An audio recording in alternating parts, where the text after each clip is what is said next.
ओम साईं राम। बाबा की वाणी में आपका स्वागत है। आज हम अध्याय 8 पर बाबा की कृपा पाएंगे। अध्याय 8 में हम मानव जन्म का महत्व, श्री साईं बाबा की भिक्षावृत्ति, बाईजाबाई की सेवा, श्री साईं बाबा का शयन कक्ष, कुशाल चंद पर प्रेम। जैसा कि गत अध्याय में कहा गया है, अब श्री हेमंत पंत मानव जन्म की महत्ता को विस्तृत रूप में समझाते हैं। श्री साईं बाबा किस प्रकार भिक्षोपार्जन करते थे, बाईजाबाई उनकी किस प्रकार सेवा से शुरू करती थी, वे मस्जिद में तात्या कोते और मालसापति के साथ किस प्रकार शयन करते थे तथा कुशाल चंद पर उनका कैसा स्नेह था, इसका आगे वर्णन किया जाएगा। मानव जन्म का महत्व। इस अजीब से संसार में भगवान ने करोड़ों तरह के जीव बनाए हैं। हिंदू शास्त्रों के अनुसार 84 लाख योनियां होती हैं, जैसे देवता, दानव, गंधर्व, जानवर, पक्षी और इंसान। ये सब अलग अलग जगहों पर रहते हैं, जैसे स्वर्ग, नर्क, धरती, समुद्र और आकाश, और अपने अपने तरीके से जीवन जीते हैं। जो जीव अच्छे काम यानी कि पुण्य करते हैं, वे स्वर्ग में जाकर अपने अच्छे कर्मों का फल पाते हैं, लेकिन जब उनका पुण्य खत्म हो जाता है तो वे फिर नीचे के जीवन में आ जाते हैं। जो पाप या बुरे काम करते हैं, उन्हें नरक में जाना पड़ता है और वहाँ उन्हें पापों का फल भुगतना पड़ता है। जब किसी जीव के पुण्य और पाप दोनों बराबर हो जाते हैं, तब उसे इंसान का जन्म मिलता है। ये जन्म बहुत खास होता है, क्योंकि यही एक मौका होता है जब आत्मा मोक्ष यानी भगवान से मिलन पा सकती है। जब जीव के सारे पाप और पुण्य खत्म हो जाते हैं, तब वे आत्मा पूरी तरह मुक्त हो जाती है। हर आत्मा को उसका जन्म उसके कर्मों और भाग्य के अनुसार ही मिलता है। मनुष्य का जन्म बहुत ही अनमोल और दुर्लभ है, क्योंकि यही एक जीवन है जिसमें हम भगवान को पहचान सकते हैं और मोक्ष प्राप्त कर सकते हैं। इसीलिए हमें अच्छे कर्म करने चाहिए और उसे जीवन का सही उपयोग करना चाहिए। मनुष्य शरीर अनमोल है। ये बात सच है कि सभी जीवों में कुछ एक जैसी बातें होती हैं, जैसे खाना, सोना, डरना और संतान पैदा करना। लेकिन इंसान को एक खास चीज मिली है, ज्ञान। इसी ज्ञान के कारण मनुष्य ईश्वर को जान और समझ सकता है, जो किसी और जीव के लिए संभव नहीं है। इसीलिए देवता भी इंसान के रूप में जन्म लेने की इच्छा करते हैं, ताकि वे भी मोक्ष पा सकें। कुछ लोग कहते हैं कि मानव शरीर बहुत दोषों से भरा होता है, ये बीमारियों से ग्रस्त होता है, नश्वर होता है और इसमें कीड़े, खून, मांस आदि होते हैं। ये बात कुछ हद तक सही है, लेकिन इसके बावजूद ये शरीर बहुत कीमती है, क्योंकि ज्ञान और आत्मबोध केवल इसी शरीर में हो सकता है। इसी कारण हमें समझ आता है कि यह जीवन और दुनिया बदलने वाली है, स्थायी नहीं। जब हम ये जान जाते हैं, तब हम इंद्रियों के सुखों को छोड़कर सच्चे और झूठे का भेद समझते हैं और ईश्वर को पाने की कोशिश करते हैं। इसीलिए ना तो हमें शरीर को तुच्छ समझकर छोड़ देना चाहिए और ना ही इससे बहुत मोह करना चाहिए। ये शरीर तो बस एक साधन है, जैसे घुड़सवार के लिए उसका घोड़ा। घुड़सवार घोड़े की उतनी ही परवाह करता है जितनी उसे मंजिल तक पहुंचने के लिए जरूरी हो। ठीक वैसे ही हमें भी इस शरीर का उपयोग ईश्वर को जानने और आत्मा को समझने के लिए करना चाहिए। यही हमारे जीवन का मुख्य उद्देश्य है। शास्त्रों में भी कहा गया है कि ईश्वर ने बहुत से जीव बनाए हैं, लेकिन कोई भी उसकी लीला और रचना को नहीं समझ पाया। तब उसने मानव को बनाया और उसे ज्ञान की शक्ति दी। जब ईश्वर ने देखा कि इंसान उसकी रचना को समझ पा रहा है, तब उसे बहुत संतोष और आनंद मिला। इसीलिए मनुष्य बहुत सौभाग्य की बात है। अगर कोई ब्राह्मण परिवार में जन्म लेता है तो ये और भी पुण्य की बात है, लेकिन अगर कोई श्री साईं बाबा के चरणों में श्रद्धा और शरण पाता है तो वे सबसे बड़ा सौभाग्य है। मानव का प्रियतम। इस संसार में मनुष्य का जन्म बहुत ही दुर्लभ होता है। हर इंसान को एक न एक दिन मरना ही है और ये मृत्यु कभी भी आ सकती है। इसीलिए हमें हमेशा अपने जीवन के लक्ष्य को पाने के लिए तैयार रहना चाहिए। जैसे कोई राजा अपने खोए हुए बेटे को ढूंढने के लिए हर तरीका अपनाता है, वैसे ही हमें भी बिना देर किए अपने जीवन के उद्देश्य को पाने के लिए मेहनत करनी चाहिए। इसलिए आलस्य और नींद को छोड़कर पूरे मन से ईश्वर का स्मरण करना चाहिए। अगर हम ऐसा नहीं करते तो हमारा जीवन केवल खाने, पीने और सोने तक ही सीमित रह जाएगा, जो जानवरों जैसा होता है। कैसे प्रवृत्त होना। ईश्वर साक्षात्कार यानी भगवान को अनुभव करना जीवन का सबसे ऊंचा लक्ष्य है, लेकिन ये लक्ष्य अकेले किताबें पढ़ने या प्रवचन सुनने से आसानी से नहीं मिलता। इसका सबसे सरल और सच्चा रास्ता है एक सच्चे संत या सद्गुरु की शरण लेना, जो खुद ईश्वर को अनुभव कर चुके हों। जिस तरह सूरज का प्रकाश सबसे तेज होता है और बाकी सारे तारे मिलकर भी उसकी बराबरी नहीं कर सकते, उसी तरह जो ज्ञान एक सच्चे गुरु की कृपा से मिलता है वे किसी भी ग्रंथ या भाषण से नहीं मिल सकता। एक सच्चे संत की हर बात, उनका बोलना, उनका व्यवहार, उनका धैर्य, क्षमा, सेवा, त्याग और विनम्रता सब कुछ अपने आप में एक जीवन शिक्षा होती है। जब हम उनके संग रहते हैं तो हमारे भीतर का ज्ञान दूर होता है और हमारा मन ईश्वर की ओर जागता है। श्री साईं बाबा ऐसे ही एक महान संत थे। बाहर से वे फकीर की तरह दिखते थे, पर भीतर से वे आत्मा में लीन रहते थे। वे सब जीवों से प्रेम करते थे और हर किसी में उन्हें भगवान दिखता था। उनके लिए अमीर गरीब सब बराबर थे। बाबा स्वयं द्वार द्वार भिक्षा मांगते थे, लेकिन ये कोई मजबूरी नहीं थी, ये उनका एक तरीका था सिखाने का, दिखाने का कि संसार के मोह माया से ऊपर कैसे रहा जा सकता है।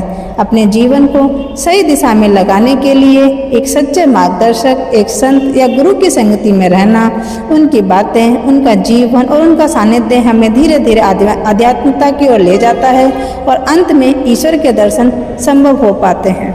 बाबा की भिक्षावृत्ति। शिरडी के लोगों का कितना बड़ा सौभाग्य था कि उनकी गांव की गलियों में खुद परम ब्रह्मा यानी साईं बाबा एक भिक्षुक के रूप में घूमते थे। वे लोगों के दरवाजे पर खड़े होकर पुकारते, ओ माई, एक रोटी का टुकड़ा मिलेगा। उनके एक हाथ में हमेशा एक टमरेल होता था और दूसरे हाथ में झोली। वे कुछ घरों में रोज जाते थे और कुछ घरों में सिर्फ आवाज देकर आगे बढ़ जाते थे। जो साग, दूध या छाछ जैसा तरल होता वो वे टमरेल में लेते और जो सूखी चीजें होती जैसे रोटी या चावल उन्हें झोली में डाल लेते। बाबा को खाने का स्वाद पसंद हो या ना हो इसका कोई फर्क नहीं पड़ता था, क्योंकि उन्होंने अपनी जीभ पर पूरा नियंत्रण कर लिया था। उन्हें जो कुछ भी मिल जाता वो उसे मिलाकर शांति से खा लेते। उन्हें स्वाद से कोई मतलब नहीं था। वे भिक्षा केवल दोपहर तक ही करते थे और वो कभी जल्दी खत्म हो जाती और कभी देर तक चलती। जो भी खाना इकट्ठा होता उसे वे एक बड़े बर्तन में डाल देते। उस बर्तन से कुत्ते, बिल्ली, कोए जैसे जानवर आराम से खाते थे। बाबा ने कभी किसी को भगाया नहीं। एक औरत जो मस्जिद में झाड़ू लगाती थी वे रोज रोटियों के कई टुकड़े उठा ले जाती थी, लेकिन बाबा ने कभी उसे रोका नहीं। बाबा कभी किसी प्राणी को डांटते या भगाते नहीं थे। फिर वे किसी गरीब को कुछ रोटी उठाने से कैसे रोक सकते थे। सच में उनका जीवन बहुत ही महान था। शुरुआत में शिरडी के लोग उन्हें पागल समझते थे और इसी नाम से जानते भी थे। भला जो आदमी दूसरों से मांगकर खाता हो उसका कौन सम्मान करता। लेकिन साईं बाबा वास्तव में त्यागी, उदार और धार्मिक व्यक्ति थे। बाहर से वे चाहे जैसे दिखते हों, लेकिन अंदर से बहुत शांत, गहरे और सच्चे थे। उनका रास्ता आम लोगों की समझ से परे था। फिर भी गांव में कुछ भाग्यशाली और श्रद्धावान लोग ऐसे थे जिन्होंने बाबा की पहचान की और उन्हें एक महान पुरुष माना। ऐसी ही एक सच्ची घटना आगे बताई जाएगी। बायजाबाई की सेवा। तात्या कोते पाटिल की मां का नाम बायजाबाई था। वे बहुत श्रद्धालु और सेवा भाव वाली महिला थी। हर दोपहर वे एक टोकरी में रोटियां और भाजी लेकर जंगल जाती थी। वे बाबा को ढूंढती और उनके पास जाकर उनके चरण पकड़ती। बाबा उस समय शांति से ध्यान में बैठे रहते थे। बायजाबाई वहाँ एक पत्तल बिछाती और उस पर रोटी, साग जैसे कई तरह के व्यंजन परोस देती। फिर वे बाबा से बहुत प्यार और आग्रह से कहती कि कृपया भोजन कर लीजिए। उनकी सेवा करने का तरीका बहुत अनोखा था। रोज जंगल जाना, बाबा को ढूंढना और उनके लिए भोजन ले जाना। बाबा को बायजाबाई की ये सेवा और श्रद्धा हमेशा याद रही। बाबा ने बाद में उनके बेटे तात्या को बहुत लाभ पहुंचाया। माँ और बेटा दोनों ही बाबा को भगवान की तरह मानते थे। बाबा कभी कभी बायजाबाई से कहते, फकीरी ही सच्ची अमीरी है, इसका कोई अंत नहीं। इसे लोग अमीरी कहते हैं, वे जल्दी ही खत्म हो जाती है। कुछ साल बाद बाबा ने जंगल जाना छोड़ दिया और शिरडी गांव में ही रहने लगे। वे अब मस्जिद में ही भोजन करने लगे। इससे बायजाबाई को रोज जंगल जाने की मेहनत से राहत मिल गई। तीनों का शयन कक्ष। वे संत बहुत भाग्यशाली होते हैं जिनके दिल में भगवान वासुदेव हमेशा बसे रहते हैं, और वे भक्त भी बहुत सौभाग्यशाली होते हैं जिन्हें ऐसे संतों का साथ मिलता है। ऐसे ही दो भाग्यशाली भक्त थे, तात्या कोते पाटिल और भक्त मालसापति। इन दोनों को साईं बाबा का पूरा साथ मिला और बाबा भी दोनों से बहुत प्यार करते थे। ये तीनों साईं बाबा, तात्या और मालसापति मस्जिद में एक साथ सोते। जब वे सोते तो एक का सिर पूर्व में, दूसरे का पश्चिम में और तीसरे का उत्तर में होता और उनके पैर बीच में मिलते थे। वे बिस्तर पर लेटे लेटे ही देर रात तक आपस में प्रेम से बातें करते रहते। अगर किसी को नींद आने लगती तो दूसरा उसे जगा देता। अगर तात्या सोते समय खर्राटे लेने लगते तो बाबा उन्हें तुरंत उठाते, उनका सिर पकड़कर दबाते। अगर मालसापति नींद में होते तो बाबा उन्हें अपनी ओर खींच लेते और पैरों से धक्का देकर उनकी पीठ थपथपाते। तात्या ने पूरे 14 साल तक अपने माता पिता का घर छोड़ दिया और साईं बाबा के प्रेम में मस्जिद में ही रहने लगे। वह समय कितना सुंदर और यादगार था, उस प्रेम को शब्दों में बयां करना मुश्किल है। बाबा की कृपा को मापा नहीं जा सकता। बाद में जब तात्या के पिता का देहांत हुआ तो घर की जिम्मेदारी तात्या पर आ गई, इसीलिए उन्हें मस्जिद छोड़कर अपने घर में रहना पड़ा। राहता निवासी खुशाल चंद शिरडी के रहने वाले गणपत तात्या कोते से बाबा बहुत स्नेह करते थे। इसी तरह राहता गांव के एक मारवाड़ी सेठ श्री चंद्रभान सेठ से भी बाबा का बहुत लगाव था। जब चंद्रभान सेठ का देहांत हो गया तब बाबा उनके भतीजे खुशाल चंद को भी उतना ही प्रेम करने लगे। बाबा उनकी भलाई की हमेशा चिंता किया करते थे। बाबा कभी बैलगाड़ी से तो कभी तांगे से अपने करीबी साथियों के साथ राहता गांव जाया करते थे। जब बाबा गांव के फाटक पर पहुंचते तो वहाँ के लोग बड़े आदर और प्रेम से उनका स्वागत करते, प्रणाम करते और बहुत धूमधाम से गांव में ले जाते। खुशाल चंद बाबा को अपने घर ले जाते, उन्हें मुलायम आसन पर बैठाते और स्वादिष्ट भोजन कराते थे। इसके बाद वे कुछ समय हंसी मजाक और बातचीत में बिताते। फिर बाबा सभी को खुश कर आशीर्वाद देते हुए शिरडी लौट आते। शिरडी के एक ओर राहता दक्षिण में और दूसरी ओर नीम गांव उत्तर में था। शिरडी इन दोनों गांवों के बीच में स्थित है। बाबा अपने पूरे जीवन में कभी भी इन गांवों की सीमा के बाहर नहीं गए। उन्होंने कभी रेलगाड़ी देखी भी नहीं और उसमें यात्रा भी नहीं की, लेकिन फिर भी उन्हें हर गाड़ी के आने जाने का सही समय पता होता था। जो भक्त बाबा से विदा लेने के बाद उनके आदेश का पालन करते थे वे हमेशा सकुशल घर पहुंचते थे, लेकिन जो उनकी बात नहीं मानते कई बार मुश्किलों या हादसों का सामना करना पड़ता था। इस अध्याय के अंत में एक टिप्पणी दी गई जिसमें यह बताया गया कि बाबा खुशाल चंद को कितना चाहते थे।